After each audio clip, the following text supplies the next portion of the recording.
Kurš gan nav pieredzējis šo situāciju? Jūs atnākat mājās no veikala ar saviem ikdienas iepirkumiem, nogatavos uz galda un izmetāt ārā pie pārējām lietām, ko gan jūs darāt ar maisiņu. Protams, saņurcat to un ieliekat kur savā maisiņā pie pārējiem saņurcītajiem maisiņiem.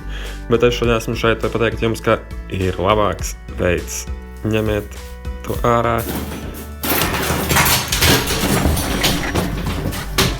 Iemācīsimies, kā to skaisti salocīt. Galda, bēm, otrādi, saplacinām 90 grādu pagrieziens un salocīsim to skaistās josliņās. Izpūšam ārā gaisu un tagad locīsim to 3 stūrīšu. Līdz pašam galam mums paliek pāri tādas skaistas atļautiņas. Un te ir kabatiņa, ko mēs darām, protams, bēm, alikam tās iekšā un tieši tik vienkārši mēs esam ieguvuši perfektu salocītu maisiņu. Un es zinu, ko jūs jautājat. Esmu salocījis visas savas maisiņas. Lūk, 1, 2, 3.